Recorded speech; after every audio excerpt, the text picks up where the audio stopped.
우리 성가대가 아주 경쾌한 리드미컬한 그런 찬양으로 하나님께 영광을 돌렸습니다.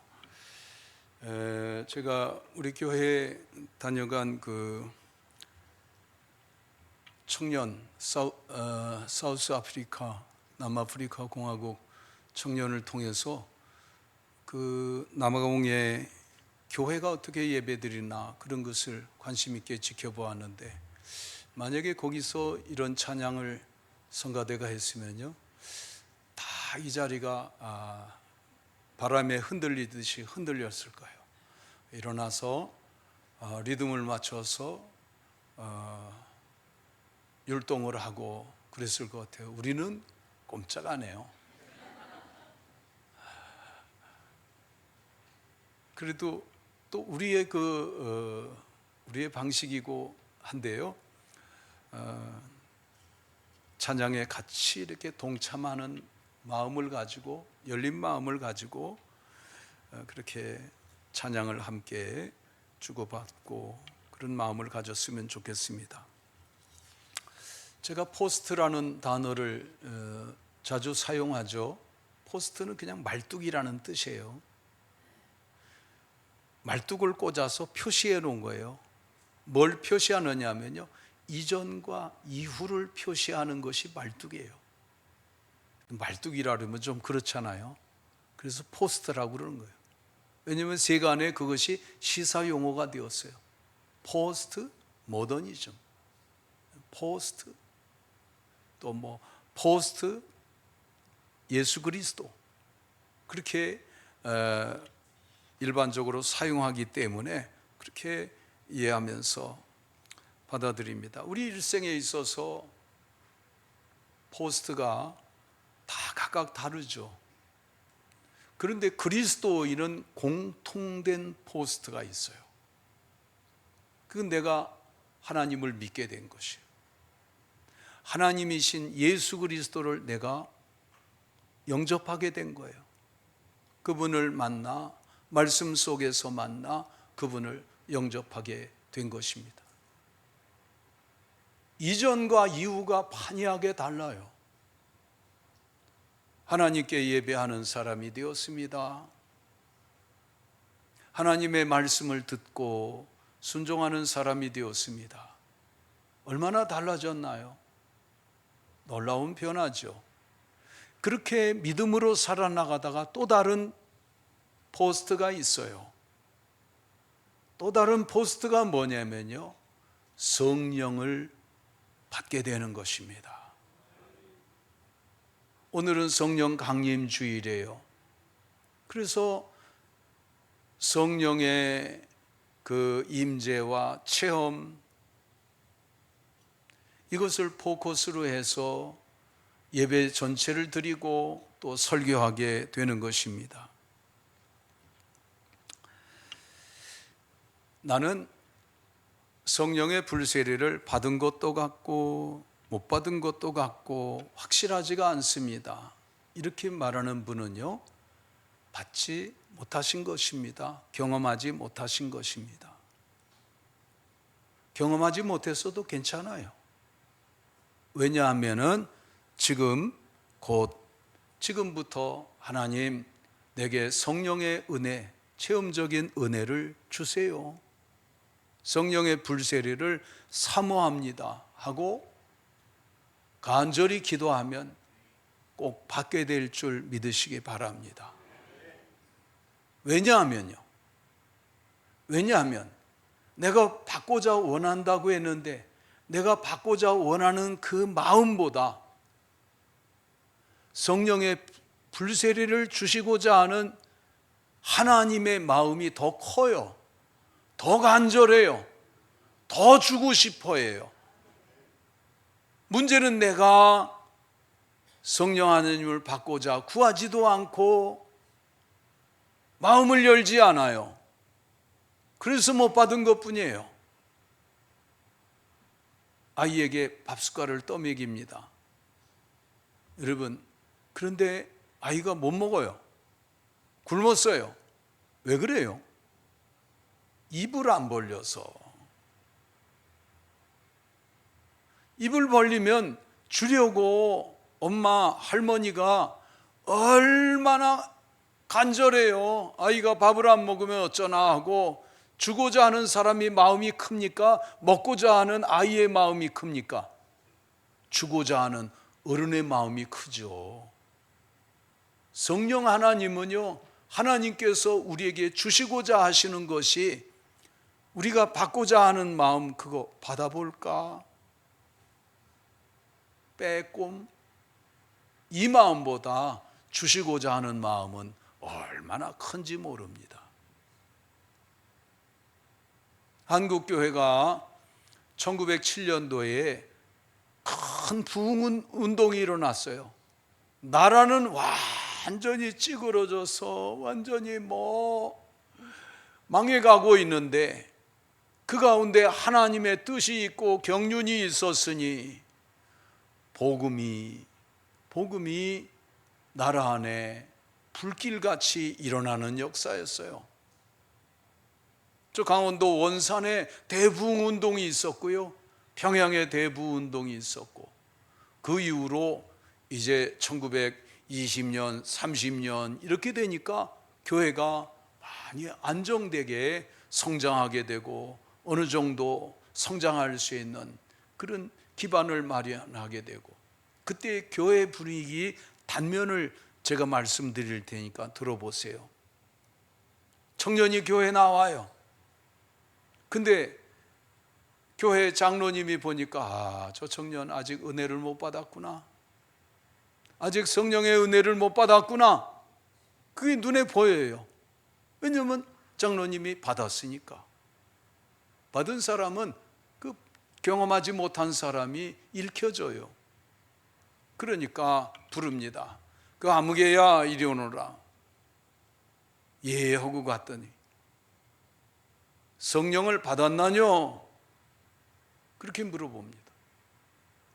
그러니까 뒤통수만 벅벅 긁고 있으니까 받아야지 믿음에 굳게 선다. 그러니까요, 이게 엄청난 꾸지람과 책망이에요. 그 청년은 성전으로 들어가서요, 예배당 안에 들어가서 눈물을 뜨겁게 흘리면서 기도합니다. 하루 이틀 여러 날 죄를 자복하고 회개하며 기도하기 시작하는데, 죄를 회개할 때 마음이 뜨거워지는 역사가 나타나게 되고, 그리고 성령의 불같은 성령의 체험적인 역사가 나타나게 됩니다. 그래서 다양한 모습을 갖게 되는데 은혜를 입었어요. 그러니까 그것을 기뻐하고 교회가 같이 축하해 주고, 여러분 그렇게 청년을 세워서 얘기했다는 얘기는요, 그런 사람이 폭 드물었다는 얘기예요. 대부분의 성도들이 다 경험했다는 거예요. 시간이 많이 흘렀어요. 140여 년 지나왔어요. 그래서 보니까요, 지금은 또 다른 모습이에요. 대부분 다 경험한 가운데 몇몇 아직 덜 경험한 사람이 있었다면, 지금은 대부분 경험하지 못한 가운데 오히려 경험한 사람이 적은 그런 시대 속에 있습니다. 우리가 마음을 열고 성령님 제게 불세례의 은혜를 주옵소서 기도하면 모두 체험하게 되고 변화되어지는 은혜를 경험하게 될 줄로 믿습니다. 하나님이 주시고자 하는 마음이 더 크기 때문입니다. 성령님은 누구실까요? 오늘 말씀해 보면 그가 너희와 함께 거하시며 너희 속에 계시겠다 말씀하십니다. 함께 하시고 우리 안에 계신다 말씀하셔요. 성령님은 하나님의 영입니다. 그리스도의 영입니다. 별명이 있습니다. 보혜사입니다. 삼위 하나님의 한 분이셔요. 하나님이셔요. 그래서 성부, 성자, 성령 하나님을 삼위일체라고 부르는 것입니다. 인격적인 하나님이에요. 성령님이 슬퍼하시기도 하시고 기뻐하시기도 하시고 진노하시기도 하시고. 중세교회에 아리우스 논쟁이 있었어요. 아리우스라는 사람이 양태론을 주장하면서 그게 아리우스 논쟁이라고 교회사에 남을 만한 일이 되었습니다. 이 성령님을 이해하는데 어려움이 있어서 그래요. 이렇게 이해를 했어요. 이렇게 또 설명을 했어요. 물은 한 가지지 않느냐. 이게 물이 추우면은 얼게 되고 고체가 되고 따뜻해지면 액체가 되고 그리고 가열을 해서 뜨겁게 가열하면은 기체로 변화해지지 않느냐. 물은 한 가지인데 이렇게 고체와 액체와 기체로 변하여지는 것 같이 성부, 성자, 성령 하나님을 그렇게 이해하도록 설명을 했어요. 이거는 양태론이에요. 환경에 따라서 여건에 따라서 그 모양을 바꾸는 모달리즘이라고 그렇게 이제 교회사에 남아 있습니다. 이단 사상이에요. 여기에서 문제는 뭐냐면 성령 하나님에 대한 이해와 예수 그리스도의 그 하나님 되신 신성에 대한 이해가 부족했기 때문이고 또 그것을 약화된 것을 마치 정당한 것인 양 주장하고 했기 때문입니다. 성령 하나님은 어떤 기운이고 또 성령 하나님은 어떤 힘이다 이렇게 인식을 했어요. 그러나 성령 하나님은 어떤 기운도 아니고 힘도 아니고 성령 하나님은 하나님이시고 인격적으로 역사하는 분이신 줄로 믿습니다. 이 삼위 하나님을 조금 더 그래도 좀 문제를 최소화해서 우리의 이해를 돕는다면 태양이 있으면 그 태양에서 빛이 오고 따뜻한 온기가 전달되어지죠. 그래서 빛을 통해서 태양이 있구나 하는 것을 알게 되고 또 온기를 통해서 태양이 존재하고 있다라고 그렇게 경험하게 됩니다. 성부 하나님은 모든 것의 근원이 되시고 또 예수 그리스도는 하나님이 사람이 되어 우리 가운데에서 나타나셔서 함께 하셨던 것입니다. 성령께서는 우리 안에 역사하시고 우리 안에 함께 하시는, 경험하게 하시는 그런 역사로 설명하게 됩니다. 빛과 또 온기와 이 빛과 온기가 태양과 분리되어지지 않고 하나인 것처럼 이렇게 설명할 때 조금 더 그래도 양태론보다는 조금 더 근접한 설명이 됩니다. 성경에 어떻게 말씀해 주고 있는가가 더 중요하고 우리에게 분명히 깨달음을 줍니다. 성령님은 말씀하셔요. 우리가 교만하여 범죄하거나 어리석게 행하면 근심하셔요. 또 우리가 어떻게 할 줄 몰라 당황하고 곤란해할 때 우리에게 가르쳐 주십니다. 어려운 일을 당하고 슬픈 일을 당할 때 위로해 주십니다. 일생무리를 인도해 주시는 하나님이십니다. 그래서 보혜사라고 별명이 붙은 거예요. 보혜사는요 한자 용어예요. 도울 보자, 은혜의 자, 스승 사자, 가르칠 사자예요. 그러니까 성령 하나님에 대한 별명을 보혜사라고 한 것은 우리가 약할 때, 어려울 때 도와주시고 우리에게 은혜를 베풀어 주시고 우리가 갈 길 몰라 방황할 때에 가르쳐 주시고 우리의 삶을 일생 책임져 주시고 인도해 주시는 하나님이신 것입니다. 보혜사 성령, 보혜사 성령, 그렇게 부르게 되는 것이에요. 복음서에 보면 예수님이 요단강 베다니에서 세례 요한에게 세례를 받게 됩니다. 그럴 때에요, 물에서 올라오실새 하늘에서 하나님의 음성이 들리고 성령이 비둘기같이 그 위에 임하시고, 이렇게, 그러니까 예수님은 세례를 받고 올라오시고 하나님은 음성을 들려주시고 성령님은 비둘기같이 임하시고, 바로 그 대목이 성부, 성자, 성령이 한 분이 하나님이시면서도 그 세 분의 위가 선명하게 드러난 현장인 것이에요. 여러분, 이거를 이 삼위일체 하나님에 대한 것을 우리 인간의 말로 설명하는 것이 한계가 있어요. 우리의 그 지적인 능력을 가지고 이해하는데 한계가 있어요. 그러나 성경은 우리에게 분명히 보여주고 있습니다. 한 곳에서 성부 하나님과 성자 예수님과 성령 하나님이 함께 하신 것을 통해서 세 분의 존재를 깨닫고 삼위일체의 하나님을 믿고 살아가도록 해 주시는 것입니다.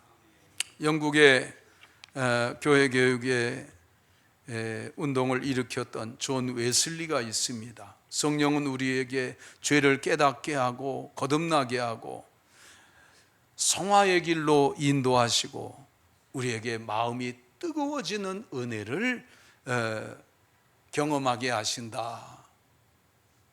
존 웨슬리가 그 올더스게이트에서 방황하다가 선교에 실패하고 미국 북미에 선교에 실패하고 정말 상심하여 있을 때에, 그럴 때에 로마서 하나님의 말씀을 듣고 하나님의 음성을 듣고, 그리고 그 집회 현장에 말씀을 듣는 동안 마음이 뜨거워지는 은혜 체험 이후에, 성령을 경험한 이후에 완전히 판이하게 다르게, 이전에는 잘도 하기도 하고 또 실패하기도 하고 그랬어요. 옥스포드에서 홀리클럽을 만들어서 할 때에도 아직 그 성령 체험 있기 전이에요. 메소디스트라고 그랬어요. 얼마나 규칙적으로 기도하고 성경을 읽고 나눔을 하고 그랬는지요. 그럼에도 불구하고 성령 체험을 못하였더니 올더스게이트 그 사건 이후에는요 완전히 판이해져서, 전에는 실패했지만 이후에는 실패를 염려하지 않고 복음을 전하는, 얼마나 바쁘게 복음을 전하는지 말 위에서 말을 타고 가면서 말씀을 정리하고 기도하고 곳곳마다 가서 성령에 불을 붙이며 영국을 변화시켰던 것입니다. 그래서 성령 하나님은요 어떤 힘이 아니에요. 살아 역사하시는 하나님이신 것입니다. 여러분, 우리 안에 계셔서 말씀으로 우리의 삶을 거룩하게 변화시켜 나가는 그런 살아 역사하시는 하나님인 것을 분명히 믿고 또 체험하고 일생을 살아가게 되시기를 축복합니다. 두 번째로, 성령님은 우리와 함께 우리 안에 거하시는 하나님이십니다. 18절에서 예수님께서 이제 세상을 떠나가실 때가 가까운 것을 아시고 예고하실 때에 내가 너희를 세상의 고아와 같이 버려두지 않겠다, 세상 끝날까지 너희와 함께 하겠다고 약속해 주셨어요. 하나님의 말씀은 시건이 없습니다. 모두 말씀대로 이루어졌으니 주의 약속하신 것도 오늘날 성령이 우리와 함께 하심으로 이루신 줄로 믿습니다. 16절에서 또 다른 보혜사를 너희에게 주사 영원토록 너희와 함께 있게 하리니 라고 말씀을 해 주셨던 것입니다. 성령이 우리 안에 내주하신다 하고 표현을 합니다. 같이 한번 따라해 보세요. 내주하신다. 한자로 표현한 거예요. 속내. 그래서 뱃속을 보는 그 과목을 내과라고 그러잖아요. 내, 우리 안에, 주, 거할 주자예요. 우리 안에 거하신다는 거예요. 누가요? 하나님이 우리 안에 거하신다는 거예요. 우리 몸을 성전 삼고 우리 안에 거하신다고 우리에게 약속해 주셨으니 얼마나 이 하나님의 은혜가 큰지 모릅니다. 하나님은 멀리 계신 하나님이 아니에요. 우리 안에 계시고 예배당 안에만 계신 분이 아니에요. 우리의 삶 가운데 어디에 있든지 동행하시는 하나님이신 줄로 믿으시기 바랍니다. 외로운 순간에도, 시험 가운데 있을 때에도, 기도가 막혀서 쩔쩔매고 있을 때에도 우리 곁에 계셔서 깨우쳐 주시고 도와주시고 은혜 베풀어 주시는 하나님이신 것입니다. 성령의 내주하는 증거가 무엇일까요? 성령의 9가지 열매를 갈라디아서에서 말씀해 주고 있습니다. 사랑, 희락, 화평, 인내, 자비, 양선, 충성, 온유, 절제, 9가지 성령의 열매를 말씀해 주는데요, 이거는 성령 안에 살아가면요 저절로 시간이 지남을 따라서 나타나는 현상이에요. 여러분, 나무를 잘 돌보아 주었어요. 그 나무가 잘 자라났어요. 그 가지가 잘리지 않고 자라났어요. 어떻게 했어요? 열매가 맺히잖아요. 그런 것처럼 성령 안에 우리가 살아가게 될 때에 나타나는 열매가 선명하게 된 거예요. 사랑, 기쁨, 화평, 오래 참음. 제가 하나하나 또박또박 말씀해 주는 건 여러분 비추어 보라는 거예요. 내 안에 그런 열매가 있는가? 열매는요, 무르익어도 열매지만은 이제 조그만 새끼 열매가 맺혔어도 열매예요. 조그만 열매가 크게 되어서 나중에 무르익게 되는 거죠. 살구나무에 꽃이 피고 지더니요, 한참 지나고 나니까 조그마한 콩알만한 열매가 맺혔어요. 점점 자라더니 제법 컸어요.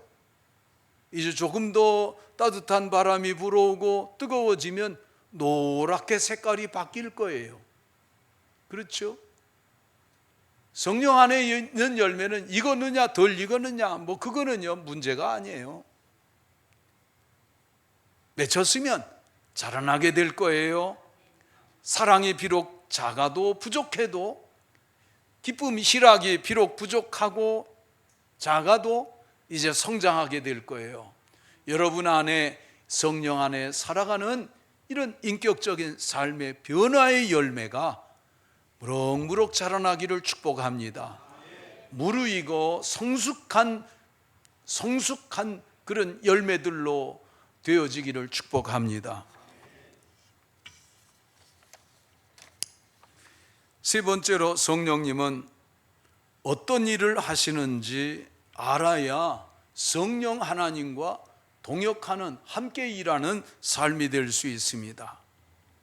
요한복음 16장 오늘 13절에서 진리의 성령이 오시면 그가 너희를 모든 진리 가운데로 인도하시리니 그가 스스로 말하지 않고 오직 들은 것을 말하며 장래일을 너희에게 알리시리라. 아멘. 죄를 깨닫게 하셔요. 성령 하나님은 언제나 예수 그리스도를 드러냅니다. 그러니까 성령의 사람은 어때요? 무슨 일을 하든지 어떤 일을 하든지요, 예수 그리스도가 드러나요. 그가 지나간 발자취 속에는 예수 그리스도의 그 향기가 남아 있어요. 할렐루야. 바로 이렇게 일하시고 계신 거예요. 우리에게 말씀을 깨닫게 하십니다. 저는 교회 처음 온 성도들이 말씀을 깨닫는지 그게 궁금해요. 그래서 같이 있을 때에 꼭 물어봐요. 말씀이 잘 이해가 되느냐? 또 말씀이 깨달아지느냐? 하고 물어봐요. 그러면 아주 정말 솔직하게 대답들을 하시더라고요. 예, 아주 목사님은 저에게만 설교하시는 것 같아요.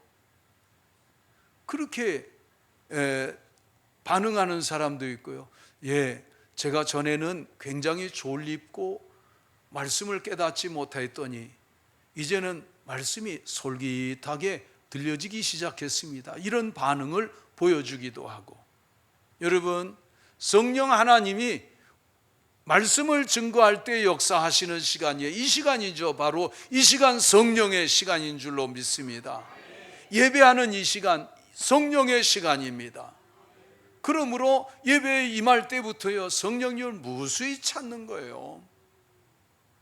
무수히 찾는 거예요. 저는 새벽부터 지금까지 어제부터 전날 전전날부터 계속 성령님께 의탁하면서 또 뭐라고 기도하면서 그러고 있어요. 성령 하나님은 진리의 말씀을 깨닫게 하시고 예배를 더 진실하게 참되게 드릴 수 있게 도와주시는 은혜를 베풀어 주십니다. 우리가 기도할 줄 모를 때에 깨워서 우리를 기도하게 도와주십니다. 결국 거룩한 삶으로 우리를 변화시켜 나가시는 것이에요. 여러분, 초대교회에 성령의 역사가 나타난 것은 병든 자를 치유하고 귀신 들린 자를 귀신을 쫓아내므로 놀라운 역사라고 한 것이 아니에요. 물론 그것도 놀라운 일이에요. 귀신이 쫓겨나가고 병든 사람이 치유받고 성령의 역사예요. 그것보다 성령의 역사는 그 사람들의 변화에 있었어요. 아니, 어떻게 사울이 교회를 그렇게 핍박하는데 1등이었던 사울이 어떻게 변화되어져서 저가 예수 그리스도를 증거하는 사람이 되었느냐? 이런 삶의 변화가, 아니 어떻게 아리마대 요셉이 공회원이 어떻게 해서 예수를 섬기는 자가 되었느냐, 증거하는 자가 되었느냐, 이런 변화가 놀라운 기적의, 초대교회 기적의 역사예요. 우리가 초대교회 기적의 역사하면 병든 사람 손을 얹고 수건만 닿아도 옷깃만 스쳐도 그것만 너무 사모하지 마세요. 그것도 있어요. 그러나 삶의 근본적인 방향이 변화되어지고 인격이 변화되어진데 세상은 크게 놀라워했다는 사실을 꼭 기억하시기 바랍니다. 네 번째로, 성령님과 함께 살아가는 삶은 성령의 일을 하는 사람, 성령의 사람, 하나님의 사람이 되어지니 성령님과 동역하는 삶을 살아가게 되는 것이 필연입니다. 그래서 갈라디아서 5장 25절에 이렇게 말씀합니다. 성령으로 살면 또한 성령으로 행할지니, 안에 내주하시니까 성령으로 행하는 삶이 되어지는 것을 말씀해 주고 있습니다. 성령님과 동역하는 삶은요, 언제나 말씀을 신중하게 진지하게 가까이 하는 삶입니다. 기도가 항상 있습니다. 여러분, 누구를 위해서 기도해 줄 때 어떻게 기도해요? 기도해 줄 때 한 번 딱 기도해서 끝, 이렇게 됩니까? 누군가를 위해서 기도하면 생각날 때마다 주여 하고, 주여 함께해 주옵소서, 주여 도와주옵소서, 주여 무엇이 문제입니다 하고 계속 기도하게 되잖아요. 기도는 한 번 열려지면요, 그 문이 닫히지 않고 계속 하나님과 교통하는 은혜가 있게 되는 거예요. 그래서 기도를 줄로 표현하기도 했어요. 줄을 잡았으면요, 그 줄을 계속 붙잡고 힘써서 기도하게 하는 거예요. 무슨 역사예요? 성령이 살아계시고 나와 함께 하신 역사예요. 여러분, 내 속에 성령이 지금 역사하시는 것을 기뻐하시고 즐거워하시기 바랍니다. 확인하시고, 아이고 성령님이 내 안에 계셨으니, 나와 함께 계시니 이 얼마나 놀라운 일인가. 여러분, 시편, 오늘 아침에 시편 51편에 가면요, 다윗이 회개하며 기도할 때, 주여 내게서 내가 엄청난 죄를 짓고 하나님의 범죄하였는데 하나님이 내게서 성령을 거두어 가실까 두렵습니다, 불안합니다 하고 기도한 대목이 나와요. 그러면 그걸 반대로 뒤집어 놓으면 성령님이 나와 함께 계신 것이 분명하고 이것저것 확인되어지면 어찌 그것을 즐거워하지 않겠습니까? 어찌 그것을 기뻐하지 않겠습니까? 그것이 우리의 삶이 되어지는, 할렐루야. 오순절 성령 강림 이후 교회는 완전히 달라졌습니다. 두려워 숨어있던 제자들이 이제는 저자로 나와서 담대하게 복음을 전하게 되었습니다. 오늘 우리에게도 필요한 것은 교회의 어떤 프로그램이 더 필요하고 어떤 기술이 필요한 것이 아니라 성령의 역사하심인 것입니다. 성령이 함께 계시며 우리 안에 계셔서 성령의 바람을, 아까 우리가 성령의 그 바람 찬송을 했잖아요. 깊이 생각해 보면서 마음을 다해서 찬송할 수 있는 거예요. 봄바람처럼 내 마음에 움직여 주시고 언제나 함께 해주시는 은혜가, 이게 얼마나 감사하냐 말이죠. 어려운 가운데서도 성령님이 나와 함께 계시는구나, 역사하시는구나, 이렇게 확인하게 되는 그런 우리 모두가 될 수 있기를 바랍니다. 내가 성령님을 인격적으로 모시고 사는지, 그의 음성에 순종하고 있는지 확인해 보아야 됩니다. 성령의 열매가 내 안에서 나타나고 있는지, 그 우거진 푸르른 잎사귀 속에서 작은 열매가 보이고 있는지 찾아보며 기뻐할 수 있는 거죠. 우리 교회가 성령의 교회가 되어져야 합니다. 아멘. 여러분 모두가 성령의 사람이 되어져야 합니다.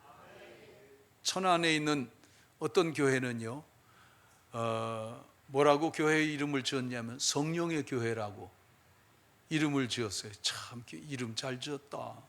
얼마나 기도하면서 저런 이름을 짓게 되었을까. 참 귀하더라고요. 복음과 성령의 교회. 그래서 더 좋은 이름이 있을 수 없겠다, 그런 생각을 했어요. 그러니까 껍질은 다 없고 그 알맹이를 고스란히, 그 자체가 그냥 복음이에요.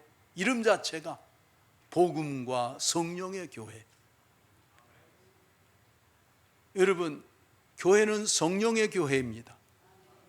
성도들은 성령의 사람이 되는 것이 이게 정상이에요. 정상. 특별한 게 아니에요. 이런 은혜가 우리 모두에게 함께 하기를 축원합니다. 기도하겠습니다.